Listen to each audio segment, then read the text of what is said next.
Manchester United are the champions of Europe again.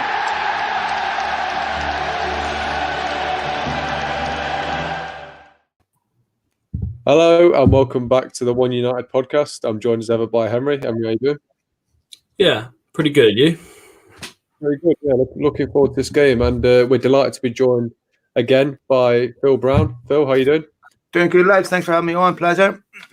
Brilliant to speak to you again. So, we'll dive straight into it. We want to talk to you because there's some exciting things going on in your sort of career at the minute, should we say? You obviously interviewed Ole and Luke Shaw himself a couple of months back, and you've now got an interview lined up with Luke Shaw. So we just wanted to sort of start out by saying, how did those sort of things come about? We know you've got a good relationship with the club, and have you sort of managed to use that for these? Yeah, it's more or less it, lads. I mean, I've had a good relationship with the club for a while. It's a respectful relationship. They understand that my views don't always echo theirs, and so to be fair to United, they've never come back to me and used access as currency and said change your views or you don't get access. I commend them immensely for that. They vehemently disagreed with a lot of my views on the Glazers, on Ed Woodward. They, of course, published a quite angry response to an article I wrote last summer, of which I was only allowed to publish about 1% of it. The rest of it I had to keep. But, I give them credit. I've had a good relationship with the club for a long time, probably since 2011-12 when they were coming out here. And Phil Townsend was United's communication directors back then. They were giving me access to players. And usually the legends, which is, and still an honour for me. And just by being professional, by doing the things that United expect from broadcasters, and continuing to develop and work that relationship and doing everything that they ask you to do, to be honest, how it came about was, as you're great, I've had Solskjaer on, at Carrick on, I actually asked for Scott McTominay, and I was hoping to get Scott McTominay, and they came back to me and said, Scott, it's not possible, but we'll give you Luke Shaw on Friday, which of course is totally fine with me. And in fact, I was just talking to him before I come on here for the format of that interview because I want to do it on Zoom. And so, United have been quite good to me. I can't complain. And I'm very, very fortunate, lads. I didn't realise that, I'm privileged to get these interviews.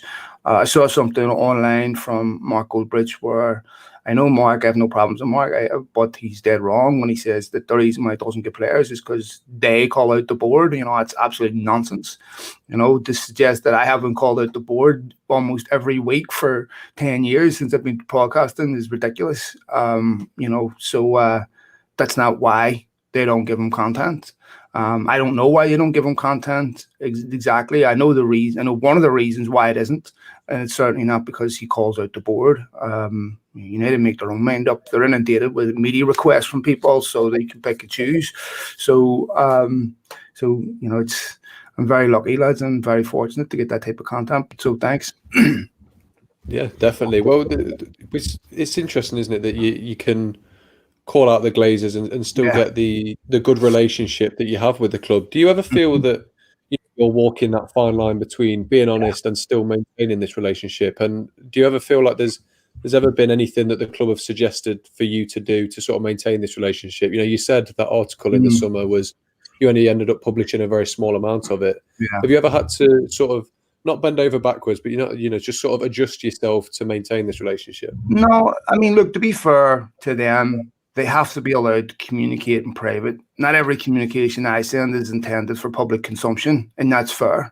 I would never in a million years publish anything anybody sent me in private on the internet. I just think that is totally unfair, even if you've got good intentions, because it's not intended for public consumption, and you really should get permission before you put anything public online when it involves another individual. So United should have the right to be able to communicate. Look, if you're going to talk to somebody and know that your words are going to be published, you have to pick them carefully because you understand double entendres, you understand that people can interpret things different ways. And so if you're going to talk to somebody in private where it's communication between two people, then you don't choose your words as carefully because you understand that, there's a different perspective, a different understanding between the two of you, a different dynamic, and so certain things are understood. So I don't fault them for telling me, look, don't publish this. This is the private communication. I totally respect that. But they've never put me in a quid pro quo situation where they've said, you have to do this or you're not getting content. Look, I've had, direct message battles with people at United over certain tweets that I put out that have been critical of United and the Glazers and finances and everything else.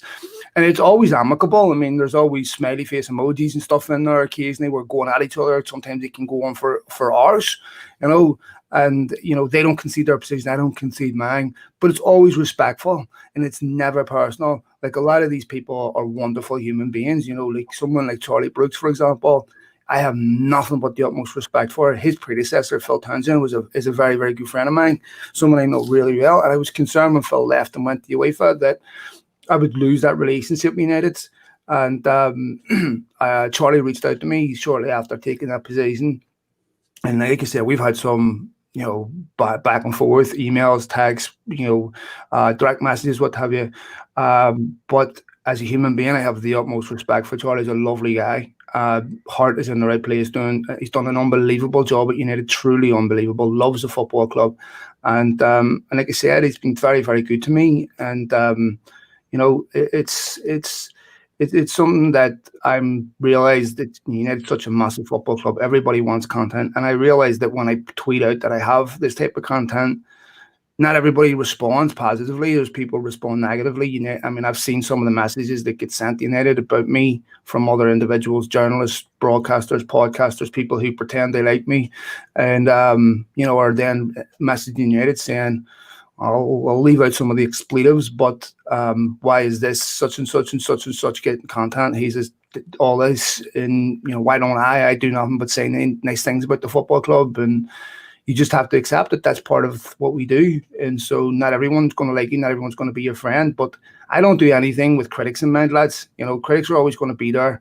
I work really, really hard at this. I've been doing this 10 years, and I made a ton of mistakes, but not the content that I get is not by accident. It's something that I've worked really, really hard on. Do you think they respect you more, United? Do you think they respect you more because you're critical of the club? If you've got someone that's like a sheep that will just follow and say the right things, then maybe they won't give the same access as they do to you. So do you think that the respect is because of that? I think there's a couple of things. I think first of all, it's how you criticize them. If it's done with a professional manner, where like for example, I leave out a lot of pejorative terms. I don't call the Glazers scum or anything like that. I don't do that. Right? I don't think that's relevant. I don't think that's professional, and I don't think it helps make the point. There's people who do that, for me, if I'm going to criticize them, I'm going to criticize them on what they've done. I'm going to criticize because there's plenty there, and when you get these lug accounts that criticize Solskjaer and all this nonsense as if he's supposed to be a white knight and all this, it's insane. You need to have a very clear message. It's very specific about what is your issue, why is it your issue. I criticize the Glazers, the financial management of the football club. I'll never be convinced that their ownership is in the interest of Manchester United and how they run the football club.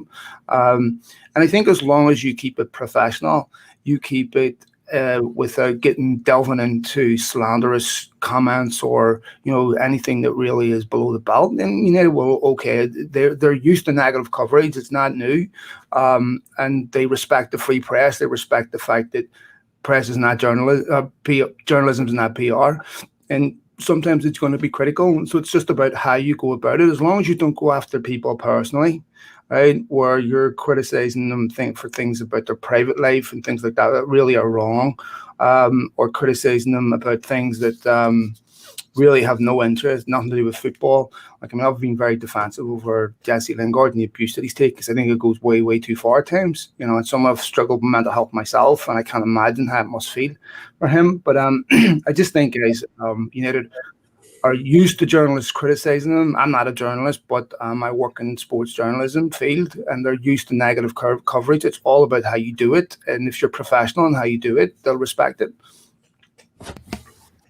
It's interesting, isn't it? But flipping it back to the sort of interviews you've done and that you will do in the future, when you get people in positions of power at United, say players, managers, coaches, and so on, do they sort of restrict how much you can actually ask, or are you sort of free to ask away? Because I imagine you've got everything you want to sort of ask Luke Shaw already prepared. Have you had to run that by United first?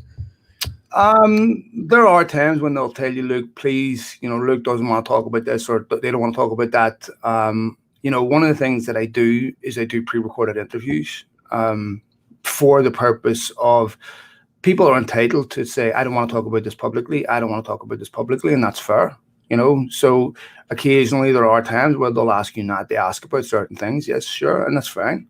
They have every right to do that. Not everyone will take that on those terms. I'm not a massive media corporation paying huge amounts of money for content, so I don't get to dictate the terms on which I get access to people. Sky Sports can do that. I can't do that. So if you need to turn around and say something to me with regards to Luke Shaw, like don't ask about his previous injury or something like that, or something stupid like that, of course I'm going to do that. Because there's still lots of areas I could talk to him, and but they haven't said anything to me about Luke Shaw, but stay away from anything or to not ask about anything. I think I can recall once or twice where I interviewed Michael Carrick in the summer, and I think I remember them saying to me something about he doesn't want to talk about Jadon Sancho or something like that. I can't remember, which is fine, So occasionally that happens, yes. Yeah, well, it's understandable, isn't it? I think it's good that you get a bit of free rein as well. But keeping with Luke Shaw, then obviously he seems to be a man possessed this year. Yep. What do you sort of make of his resurgence as a player? It's a really, really good question. I think first of all you have to say mentally. When you look at what Mourinho did to the guy, I thought it was crossed the line. I thought it was bullying. I think that when you come out after a game and say that he only played well because he played with my brain, really is an unbelievable insult to Luke Shaw. And it really prohibits any ability for him to grow off that performance and get confidence, because basically what he has to concede is it wasn't me, it was Jose. How do you build confidence? How do you get, it's ridiculous. And it really is, it's pathological. It's insane, and it really is arrogance beyond belief from Mourinho to claim credit for Luke Shaw. I think under Solskjaer, a couple of things. Obviously, Tellez has come in. It's human nature to respond to the challenge. I think this is the best United team he's played, and probably for the same reason we're getting the best out of Paul Pogba. It's one of the most consistent. Something that is rarely mentioned is the fact that Solskjaer has done something that I haven't seen in a long, long time and have a United team avoid mass injuries. So we don't see that all the time. I mean, every year at United, the managers had to contend with 6-7 first-team players out.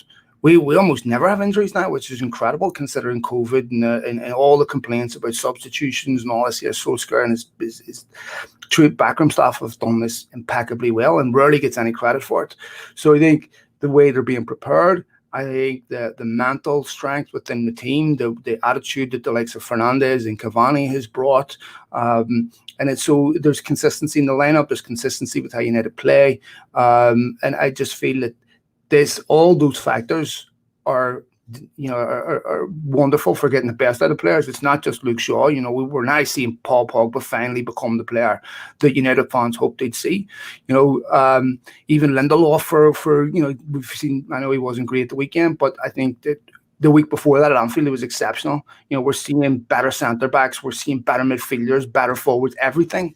So I think that it's a multitude of reasons, and Solskjaer and his backroom staff deserve huge credit for it. Yeah. Well, do you think that it's fundamentally down to Solskjaer, this upturn in form? Because obviously we're seeing now with Frank Lampard the effect. Well, just how well United did to stick with Solskjaer in the difficult times, and obviously you've spoken to him personally. I don't know how much you'll have actually got from the interview, but do you think there's been a sort of change in culture within the team that's meant we're doing so well recently? Well, it's definitely been a change in culture. Look, when you have someone like Mourinho, it's usually a 3-4 year appointment, perhaps, and he doesn't leave a legacy, doesn't leave infrastructure behind for the next manager to come in and reap the rewards from. He buys players that will bring him immediate success and the success is his, and then he moves on. So he doesn't leave anything behind. He wasn't managing a club, he was managing a team. You look at Solskjaer's managing a club. Now we're getting the rebuild in the academy. Okay.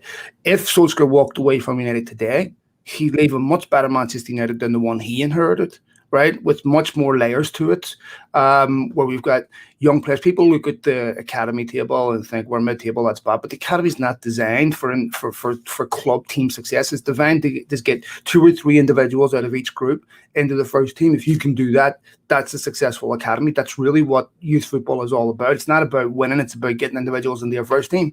So we've seen lots of FA Cup, Youth Cup winning teams.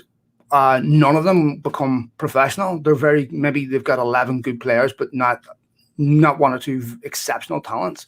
If you talk to anyone at that level, they would rather have 2 or 3 exceptional talents and 7 or 8 average players or good players, because at a club like United, you're just not getting 11 players in the first team. You're not. So I think people misunderstand what the intention is at that level. So Solskjaer is managing a club that he's tending to improve at all levels, because he's United to the core. He understands what Manchester United should look like. He understands what a successful Manchester United look like. What I would say is, to be successful, you need more than a very good manager. You need a lot more than that, right? Because there's just football clubs are so big now. So you need exceptional coaching staff. You need exceptional facilities. You need a board that is on board with your ideology, that doesn't interfere, all these things.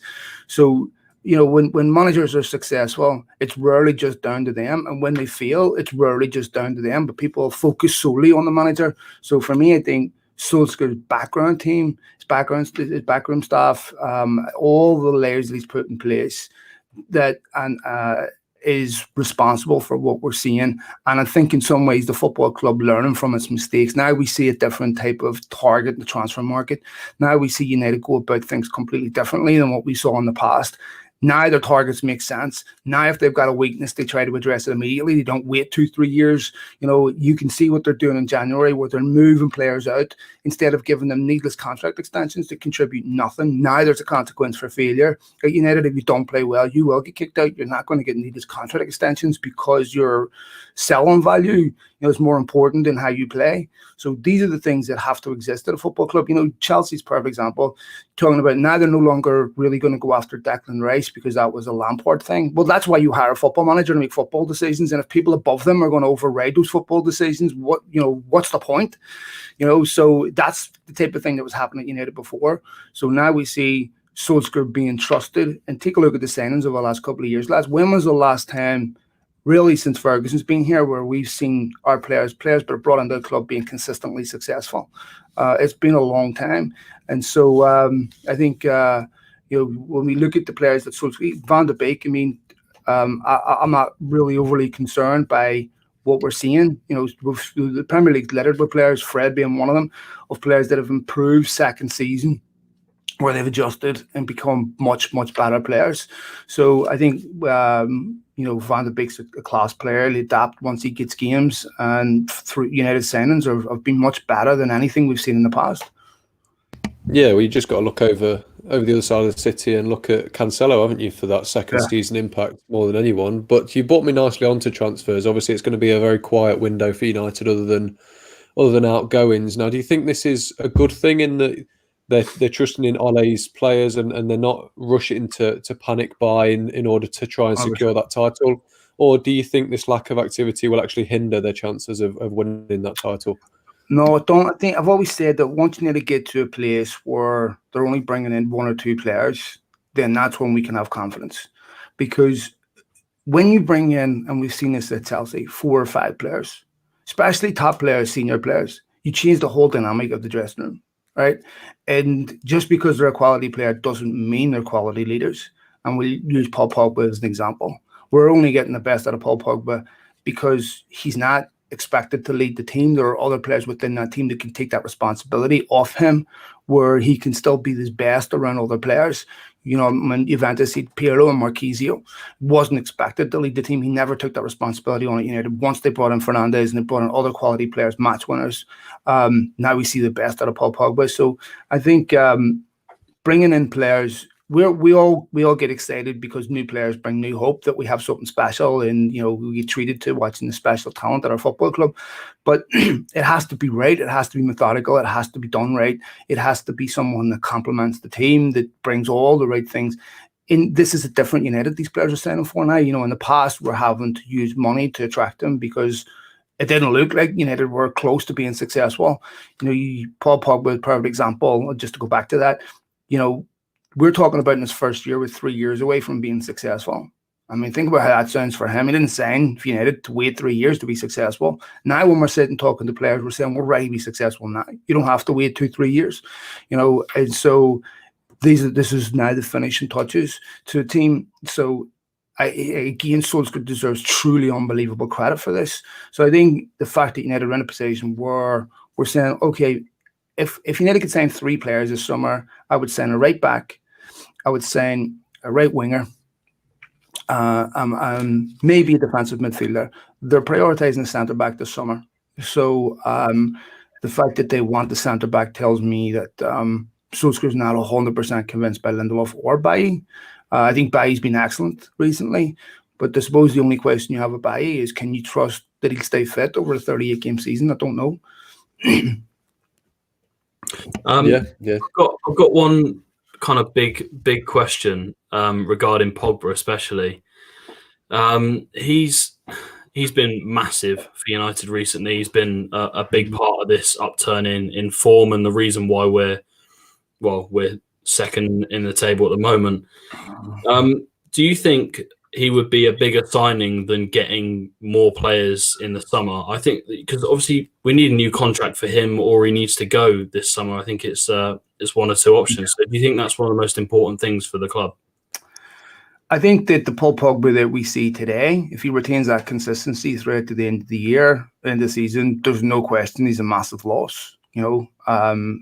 We're seeing. I think that when you look at when Paul Pogba has been desperate to leave, one of the factors in this has been his relationship with the fans. We saw it at the end of the previous season where he was, took all sorts of abuse from fans, and I understood their anger. I understood a lot of the criticism towards him, and there's no question that he's done a lot of things that are just stupid, and unnecessary, and unnecessarily antagonized United fans for things that didn't need to be done. There's no way it advances Paul Pogba's interest by going public in November or October about wanting to leave. First of all, you can't leave. There's no window open, which means you're going to have to listen to this for another couple of months. It's totally unnecessary, and you can communicate the same message in private. So I don't really understand what the strategy was there. So there's no question things have been done that have been regretful, stupid, that he should learn from and really talk to his agent about.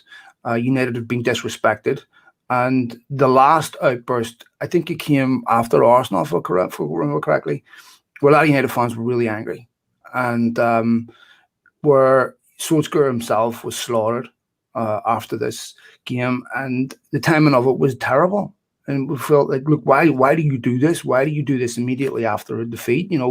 The prior to the game against City where they could win the league, his agent's gone public saying that and Guardiola saying he's been offered the City. The timing when the game's terrible. Okay, went out and played an unbelievable game, but the timing of it makes it worse because United fans are already angry, and it just it felt like he didn't feel any part of this football club.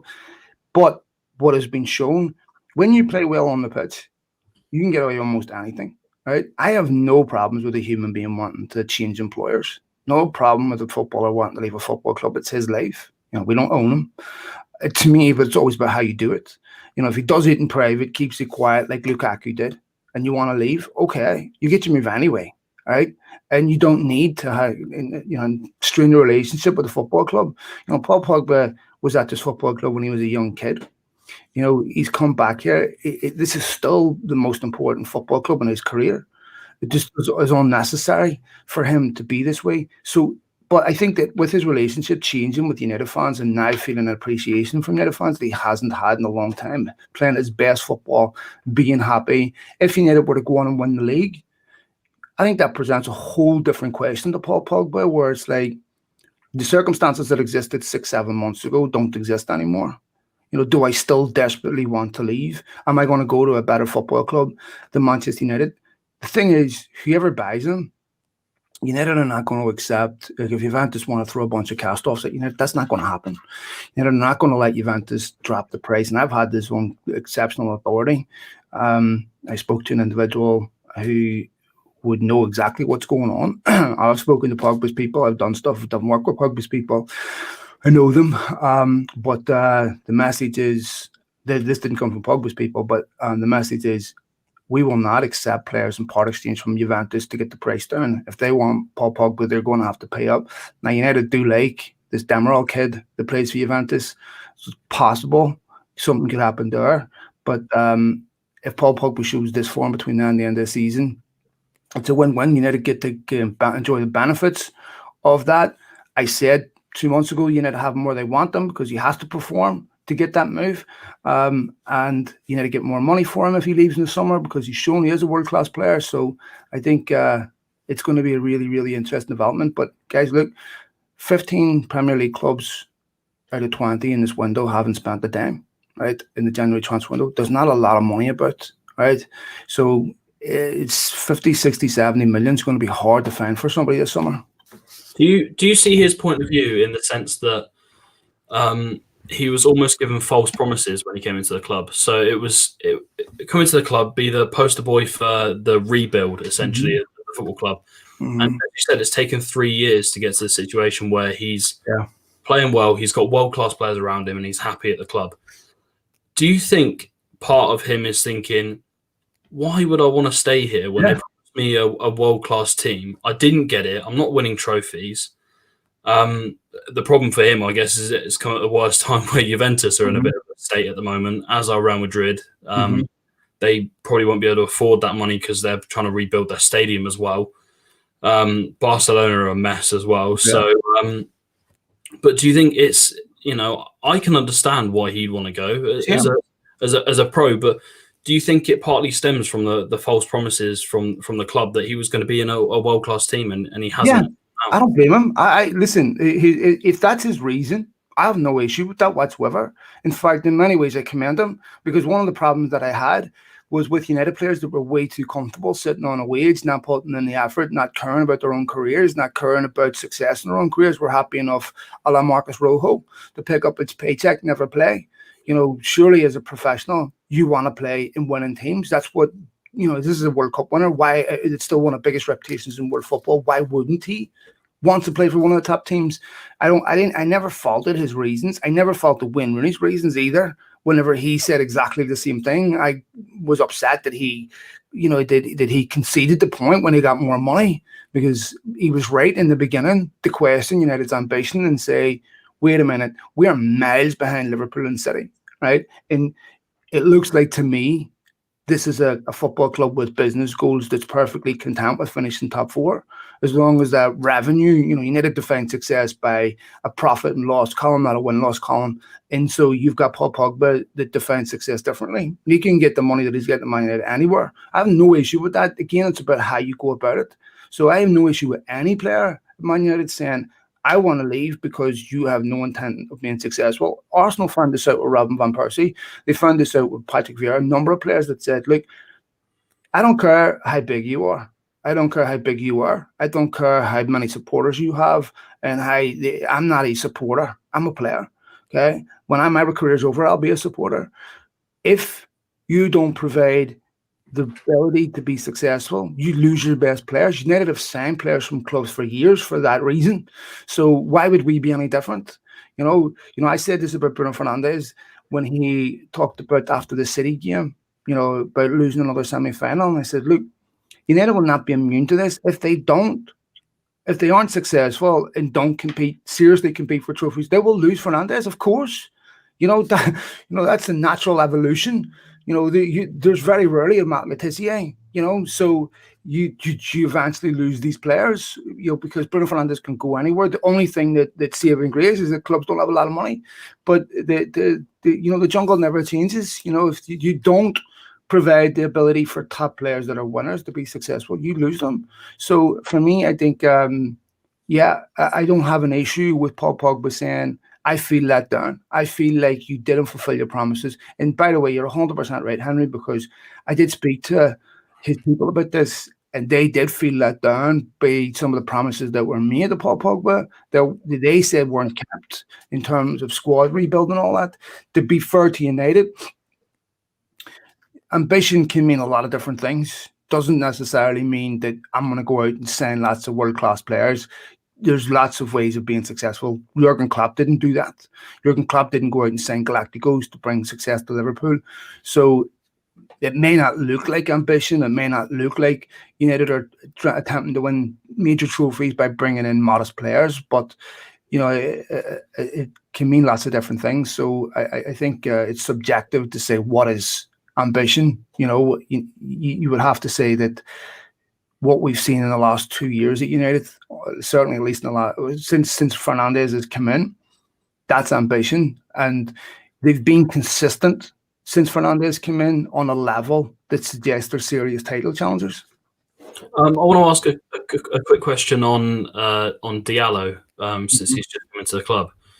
Obviously, a lot of players have said that he's a great player. He looks like a real talent in training. He might be closer to the first team than we think.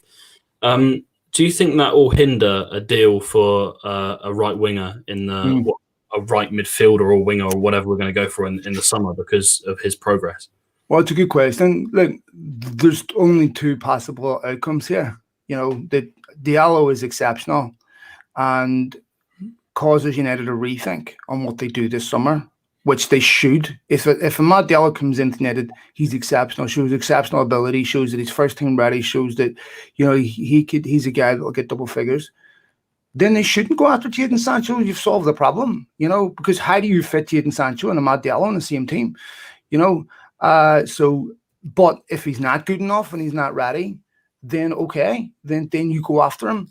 I think there's still a lot of question marks about United's front three, and if I'm Anthony Martial, given that United's new ruthlessness, if you want to call it that, where the rope is a lot shorter for players who don't contribute, I would be a little nervous about my second half of the season, because if Romelu Lukaku can get better out of his football club because he doesn't fit the style of the way United play, still scoring goals, he should be concerned. The fact that he was dropped against Liverpool at the weekend, he wasn't rested, he was dropped. I would be concerned if I was him. He's been completely ineffectual in the vast majority of games, hasn't started, hasn't looked anywhere near the level of player that United need. When you look at someone like Son at Spurs, that's the type of player that Anthony Martial needs to be, the level of player that Anthony Martial needs to be. That's his peer, and he's capable of being that player. So if we get that consistency from Martial second half of the season, he's a streaky player again. You look at Mason Greenwood, you look at the second half of the season, Bruno Fernandes last season got huge credit, but Mason Greenwood also scored 18 goals. Those 18 goals, 17, 18 goals don't happen yet. They'll finish third. So if United can get that type of return from Martial second half of the season, again, I still feel that that's a serious title challenge for United, but that has to be his target. With Mason Greenwood scoring at the weekend, again, Martial will probably start tonight because of Rashford, but not because he's earned it. He has to take these chances, because that may be where you need to look at Jadon Sancho, even if Diallo performs and says, we still need another way player. So for me, the big question mark at this moment in time is, without seeing Diallo, United need a right winger, there's no question. But the big question mark is over Anthony Martial more than any other forward. You mentioned Dortmund there. Do you think they made a mistake not selling those players last year? Because this year has been turbulent.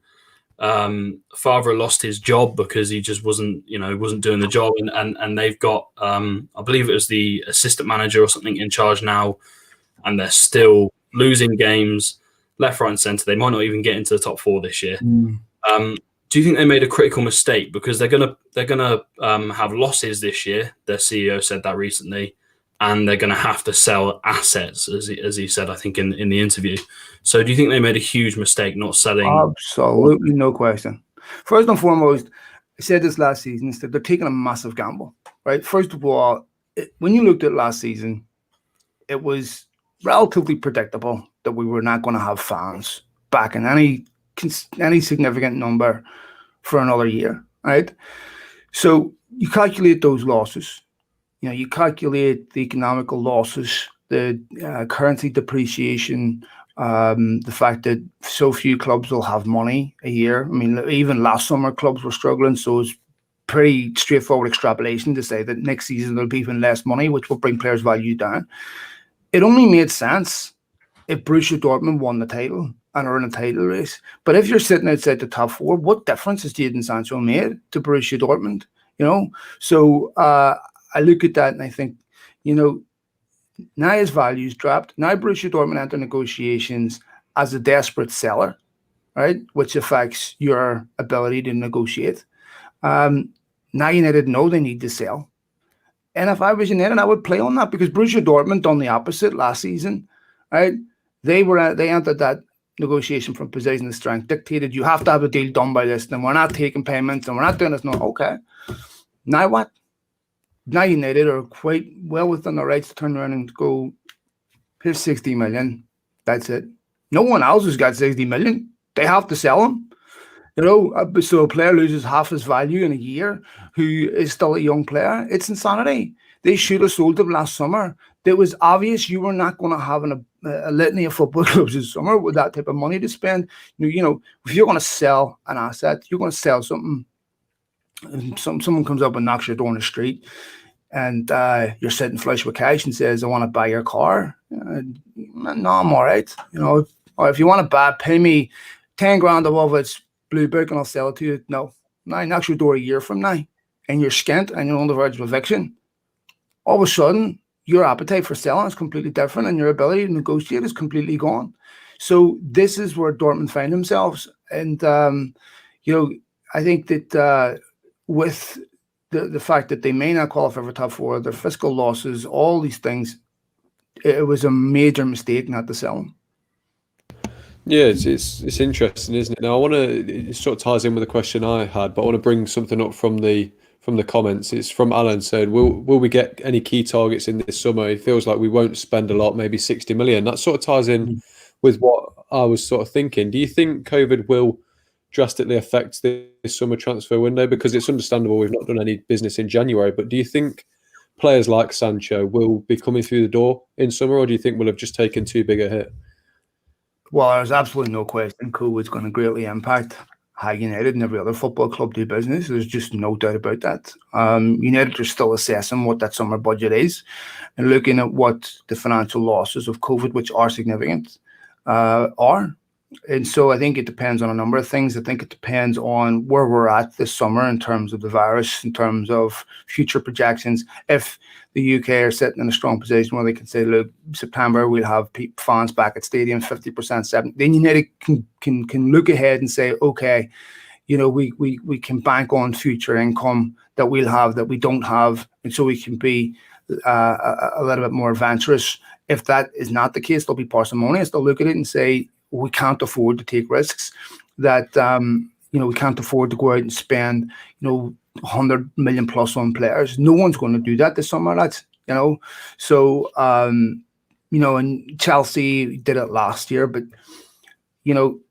given some of the claims made by Navalny against Roman Abramovich, Chelsea or Manchester City should not be used as any barometer for anyone in a sporting capacity to say this is what you need to do for your club to be successful. I think you have to look, as I've said before, there's no question United would be in a very strong financial position if they didn't have the ownership model that they do. And there's no question that is the biggest handicap, not COVID, not anything else. It's that ownership model. COVID, certainly exacerbates it. So living in the real world, the Glazers are not going to go out and spend inordinate amounts of money. So I think when we look at what Solskjaer has done with United, I think that he will probably get, like I said, the priority right now is a centre back. If they sell Paul Pogba, then I could see them possibly spending 100 million with the Pogba money, right? If Paul Pogba doesn't go, then I think you'll probably see one decent signing, maybe a centre back, with an Alex Telles type deal somewhere else for a player. That's one of the players that I would watch really, really closely is Raphael Varane. because Varane wants to leave Real Madrid. He just signed with Soccer Base, which are a UK-based agency. United like him, and it would not surprise me to see Raphael Varane at United this summer. Well, do you think that the same sort of COVID impacts will affect United's ability to sell Paul Pogba? In the public. Sorry, go on. Sorry, mate, go ahead. Yeah. I was just going to say, because in the public eye, it looks pretty inevitable that it is going to happen. I think it's going to take a miracle to change his mind. So, do you think we will be able to sell him given the restrictions? Yeah, this is the question, isn't it, lads? Because it's heavily affecting Italian football too. To me, there's only one destination football can go to. Barcelona, as we all know, are in serious financial difficulties. They're begging for leniency with loans. Their commitment to players' wages is just insanity, and I don't know who did that, but it is eye-watering. So Paul Pogba not going to Barcelona, not going to Real Madrid. Real Madrid are themselves trying to get rid of players right now. They're looking at signing Alba on free, and that's the type of business they'll be doing. So you look at someone like Juventus, which is the obvious destination where Paul Pogba really wants to go and is the only realistic option. I think what they got 13, 14 midfielders, so they're going to have to sell too. But they've got massive commitments because they sign players on frees like Aaron Ramsey and players like that they're going to have to move on. So I think for Juventus, they'll have to get a couple of players out to fit a guy like Paul Pogba. Paul Pogba comes to Juventus to start in his midfield, which of course would explain why they want to just move players on in part exchange to United, where they get that price down. So it wouldn't surprise me to see United do a deal, something similar along the lines of Paul Pogba plus this young Demiral centre-back or something like that with Juventus around 50, 60 million and make payments over a couple of years. So, it wouldn't shock me to see something like that. And I think Juventus could manage something like that. But this is interesting because United don't really have a strong hand to negotiate with because Pogba is out of contract in a year. There are no other clubs really in position to buy him. Maybe PSG, I don't know. Be interesting to see what happens there with Pochettino. I think he wants Dele Alli. But other than that, I would imagine that deal has been agreed in principle verbally in terms of what it will take to get Paul Pogba to Juventus. I'm certain that has been communicated to Juventus through Mino Raiola and probably was responsible and the reason why a lot of that stuff was put in the press. I asked them last year, would Paul Pogba leave this summer, that being last summer? And they said, no, definitely not, because of the COVID situation. And they were concerned for their other players. United have known for a while that he wants to leave. I genuinely believe that that's what motivated the Van de Beek signing, knowing that Paul Pogba was probably going to leave in a year. And I think United deserve credit again for looking ahead of the situation and saying, let's bring a player in a year. It gives him a year to settle, to adjust the Premier League. And we'll know one of two things at the end of the next season. We'll know if he is the replacement for Paul Pogba and he's good enough, or we'll know that if he's not. But let's not sign him next year and then find out after a year of poor performances that he's not the right guy.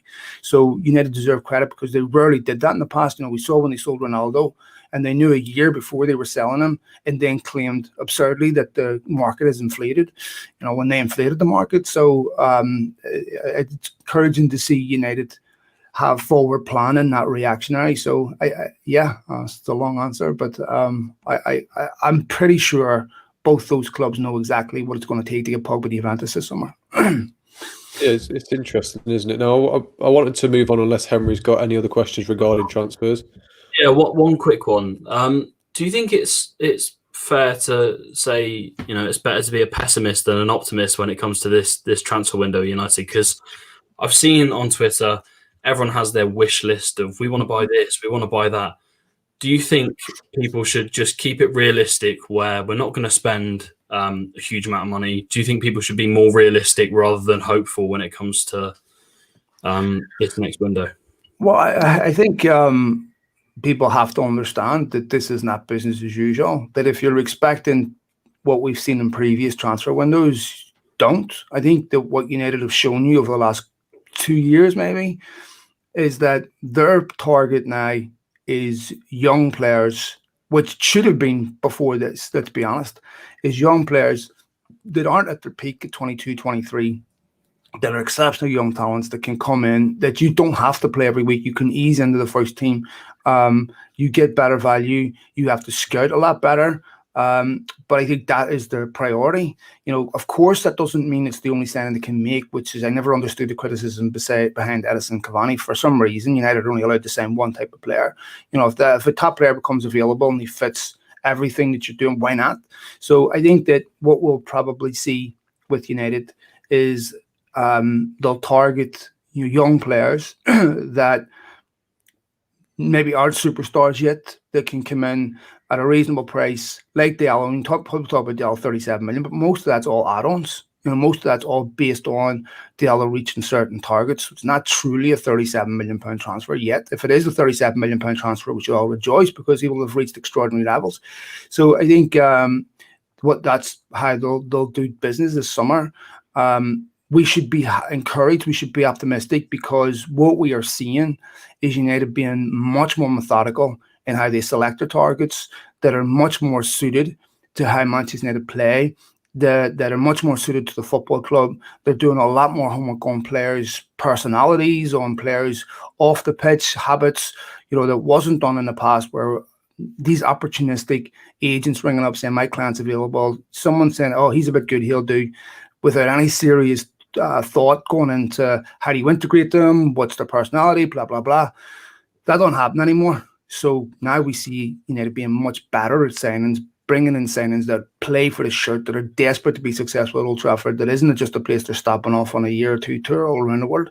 So I would be optimistic if you are hoping that United sign players that will improve the football club. If you're just hoping to go out and sign players that excite you, that are big money signings, I wouldn't expect that, no. Anything else, Emery, before we go? No, that's all. I want to sort of end on a little section of, I'll label it as football in America, but that can deviate a bit. I wanted to start with, obviously, the owners of United, because they're very heavily based in America. Now, one of the Glazer family was obviously on American TV. He gave a very emotional speech after his side reached the Super Bowl, I believe. So, does that give an indication to you of where these owners' priorities lie? There we go. Not really, no. American sports is different. American sports is not a true. If you look at European football, the pitfalls are much greater. There's relegation. There's the collective bargaining. All the way money's distributed for success in competitions. It's probably more of a meritocracy than what we see here, where we've got a closed system where you're guaranteed revenue, you're guaranteed to be protected from any level of failure. The risk is totally different. The return is massive. You get cities that will build stadiums, So I think the NFL, is not the same when it comes to their exposure and risk at United and return on investment. So United, the return on investment can be far greater, but can also be far worse and far riskier. And you saw this with these ridiculous that stupid idea where there's no relegation and Project Big bollocks, right? Because really what relegation is anathema to Americans, right? Especially investors in sport that look at this and go, are you insane that my football club could be relegated into a lower division? They don't like this idea. And so it's no surprise to me they'll do everything, because they're business people, and business people do everything they can to eliminate risk. So for them, I don't think it will provoke them to say, you know what, I want to see the same return of United, so let's invest more. Their objective will always be the same: invest the bare minimum to get the biggest return. The Glazers' goal every year is top four. If they happen to win trophies, great. But let's remember, they're not United fans. They're not football fans. They're not sitting on the couch in Florida or sitting in Old Trafford screaming their heads off with adulation and pleasure that if United win trophies or beat Liverpool, it's totally different to them. So they're motivated by different things. You and I want to see a successful football team. They want to see a successful business. If United were a successful football team not making a profit, that would be, a disaster for them. They'd rather United made a profit and we're not a successful football team. That's how they define success. They didn't buy United because they want to see a team win trophies. So I think it's great if United win trophies. It's great and all that there. But their biggest motivating factor is profit. But, that being said, I still think they'll give Solskjaer money to spend. You would have to say they've released money since Ferguson left. It's been wasted. It's been thrown away. I'm not grateful for what they've allowed to be spent. It's still money United have generated. They should give that money back to the football club. But, you can still criticize their ownership and say that they've given the managers money to spend. They have. They didn't give Solskjaer a lot of money to spend last summer because I honestly feel that they weren't sure how long he was going to stay in that job for. I think that they looked at what happened prior to January, where Solskjaer came very, very close to getting sacked. They did sit down with Pochettino. They did talk to him. And they weren't 100% sure if this recovery was for real. So do we want to give Solskjaer a bunch of money and then sack him 3-4 months from now? Solskjaer's a million miles away from the sack now. So it's possible that if he is successful this year, where he wins, a Europa League, wins a Premier League, or comes within a couple of points, where they have much more confidence in him and say, okay, we'll give more money to spend. I think it all depends on how Solskjaer finishes the season. If he somehow wins this league, which would be truly incredible, I think that they would have more confidence in giving him more money. Yeah, well, going to sort of a wider context of America then, you've obviously been there quite a while. You'll have had time to sort of observe this. Now, how, in your sort of eyes, is football, the reporting of football, the game itself, how is that growing in America? Because it seems like, from an outside point of view, it's growing very, very fast. I think the likes of Zlatan Ibrahimovic going over there and things like that are boosting it. And we're seeing a lot of really good youngsters coming out of America now. Is the game of soccer growing over there at all? I mean, first of all, when I came here in the early 2000s, there was always massive participatory numbers in youth football in this country, right? So when you get to the under 5, under 6 level where kids start out, it's the most popular sport in the country. Now, as kids physically develop, they go off into different sports, football, basketball, and all that. Soccer is a fringe sport, typically played by kids who are, the children of immigrants and what have you, that have grown up with it in their household. When I first came out here, there was one game, ESPN showed a Champions League match. Other than that, there was no football. After my second year here, they had a highlights program at the weekend where you had a 1-hour highlights Premier League program, which was incredible. Today, the coverage is incredible. You can watch every Premier League game, every Europa League game, every FA Cup, every League Cup, any game in the world you can watch it here. And the analysis, is incredible. I mean, NBC prior to the game typically is Robbie Earle, very, very close friend of mine, lovely guy. My neighbour for a long time. Danny Higginbotham, who of course is another very close friend of mine and has been for years. Robbie Mustoe, you get a level of analysis that, just equivalent to what you see in Sky Sports. It's forensic, it's deep, it's really, really interesting. And Americans love that. They're very, very detailed orientated when it comes to how they consume their sports. If you look at the NFL, it's broken down into pieces, 10 yards, 5 yards, everything's detailed, statistic orientated. So the coverage here of football is exceptional, and it's also assumed that an educated audience is consuming it. People here have made mistakes. For example, last season, Bleacher Report bought the rights to the Champions League. The coverage was appalling. Basically, what you had was Steve Nash. I don't know if you watch basketball. Steve Nash is a big basketball star, right? He's a massive basketball star. I think he coaches. He's in New York Nets or something. I don't know. I don't watch basketball, but he's massive, right? Over 1 million followers on it there. Big superstar in basketball, but he's a big Spurs fan, right? So he was on the analysis panel, which I assume was a gimmick to bring people in to watch it because they didn't trust the sport itself. But basically, his analysis was pick any away ground, Anfield, Signal Iduna Park or Dortmund, it's a tough place to go. That's it.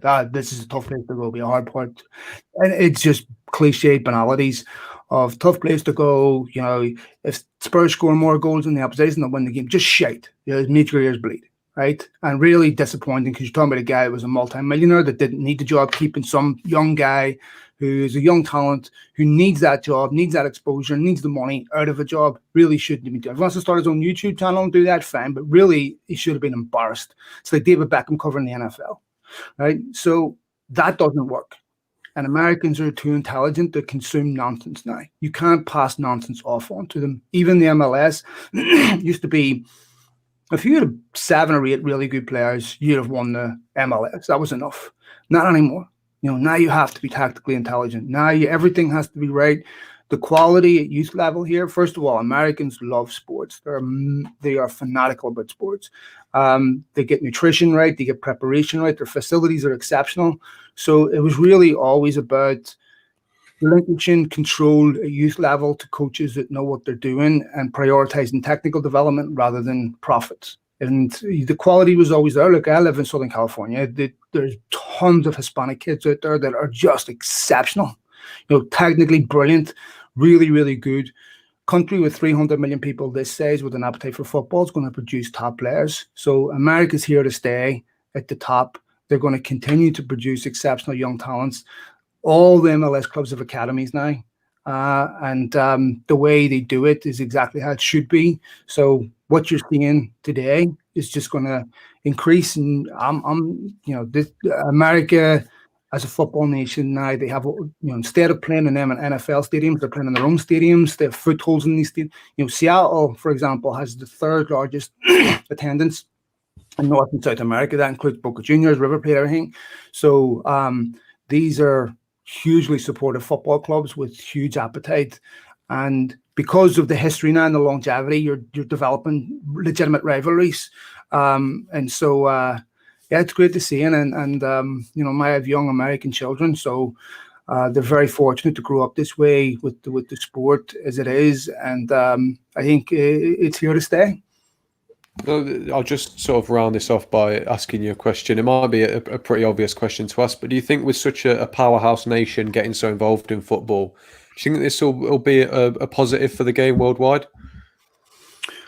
That's a good question. So I think what you have to factor in is once America becomes the dominant financial contributor to football in terms of TV rights, in terms of all this, I worry that they'll expect football to adapt to their culture, and we'll see a lot of things that are precious to us disappear. And you can already see the roots of that. Like I said, with trying, I interviewed a guy a couple weeks ago, Charlie Stellatano, and Charlie is a very, very close friend of mine. I've known Charlie for years. I work with him on Sirius. Charlie's, I don't know if you guys know who he is. All right, so he's very, very close friend of Fergie's too, right? He owns a company called Relevant Sports, which they're the company that brings out all the teams on tour to America, right? And if you Google him, you'll see him talking about. So he owns this company that brings United, Real Madrid, Barcelona, all these football clubs to America on summer tours all over the world.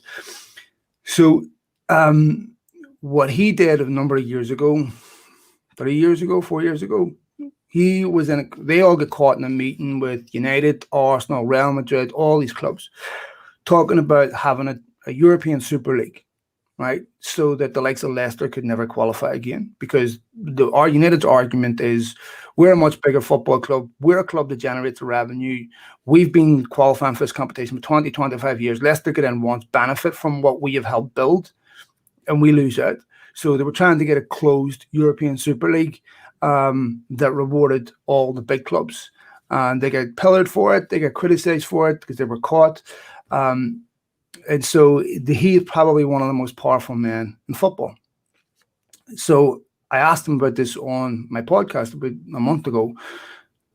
Are we heading towards the European Super League? And he said 120% that will definitely happen. Right? That is, we're almost there anyway with the format of the Champions League. 1982, Leonard Johansson basically collapsed, conceded this, where they copied the American system of having series. You don't just get in America where, there's a playoff final, you don't get one game. They want 7 games because they want the revenue from 7 games, right? And typically their series goes to 3-3 and the winner generates tons of revenue. So European football clubs looked at that and said, wait a minute, in the first round of the European Cup, AC Milan are being drawn against United, and one of these giants are being knocked out playing one game. This is ridiculous. We need a series of games that generates all this revenue. We got the Champions League. So you follow the money, and that's where it leads to is a European Super League. I think that will happen, but I think it's a mistake. I don't like it. I don't like football that its format is just driven by what the most financially successful model is, because I honestly think it's a cash out. And I think if you kill grassroots football because let's be honest, we're all football fans before we're United fans or anything else. And if you kill lower league football clubs, you kill their motivation. I don't like that. I don't want to see that. So I think football should protect its roots, should protect a lot of what makes it great. Relegation makes it great. It stops having loads of games that are dead rubbers. It stops rewarding failure. And I think that I hope football stays that way, but I do worry about the influence with lots more American owners, their culture of sports, and what their demands are going to be once they become the dominant, and they will become a dominant nation of football. There's no doubt. Yeah, well, we just got. I suppose time will tell. We've just got to keep our fingers crossed. But I think that's all the questions from me. I'll hand over to Emery if he's got anything else. I'll just one quick thing on the Super League. I think I saw, correct me if I'm wrong, I think I saw FIFA condemn a few days ago the option of doing that, saying that if that happens, then internationals they will refuse to include international players in the FIFA tournaments. Obviously, World Cup and so on, if they're involved in this European Super League. Do you think that's going to hold? Well, it's interesting because you've already had arguments between FIFA and the ECA over the Qatar World Cup, which of course ECA, European Club Alliance or Association, which is headed up by all the top clubs, and the likes of Bayern Munich and what have you, were threatening not to release players for a World Cup taking place in January in Qatar. Because they have every right to be. They're the ones paying the players. They're the ones that that stand to lose the most. So when it comes down to a battle between the clubs, players, and FIFA, the clubs invariably win it, because FIFA needs the clubs more than the clubs need FIFA. I mean, if they create a new organising governing body and break away, nobody really cares about FIFA. People care about their football clubs. So I think, it's obviously FIFA protecting their own financial interests rather than the interests of the game. When you get FIFA creating these absurd World Club Cup tournaments, the whole motivation for that is to have a financial rival to the European Cup, to the Champions League, so that they can have something that, well, you have a European club, we have a club World Cup. That's going to be more prestigious in the long run because it's world and it's going to generate more revenue, and they try to turn it into a tournament type thing like they have with the Champions League. But this is all financially motivated. I mean, international football at the moment is indefensible. It shouldn't be happening, with COVID, and it's just ridiculous. Players traveling across the world getting COVID, getting sick, and by the grace of God, no one's got seriously ill. But the reason why it's happening is financial. You've got players coming back catching COVID, missing a couple of weeks for their clubs. It's just indefensible. So FIFA's interest is financial. If there's a way for them to be compensated in this, then they will soon step aside. Yeah, well, look, I mean, it'll be interesting to watch, won't it, going forward? Yeah. But you know, we've taken up more than enough of your time, and we Not a we problem, massively lads. appreciate you. Yeah, massively appreciate you coming on. So, thank you for that. And you know, if for any reason anyone hasn't checked out Phil on Twitter, then do be sure to do that. It's, I believe, at Malakians, I believe. Yeah, at Malachians. So it's my old Yeah. football team in Belfast. So Malachians. Go ahead. And thank you so much, lads, and all the best with the podcast. James Henry, I'm happy to do it anytime, lads, and thanks for everyone who tuned in. Really Yeah, appreciate brilliant. it. Thank you. Yeah, See you, folks. thanks Bye. a lot. Bye. See you in a bit. And yeah, Henry, thanks as ever for joining me. Thanks to everyone who's watched and contributed. Be sure to like and subscribe if you enjoyed the video. But you know, without any further ado, we'll see you next time. Manchester United are the champions of Europe again.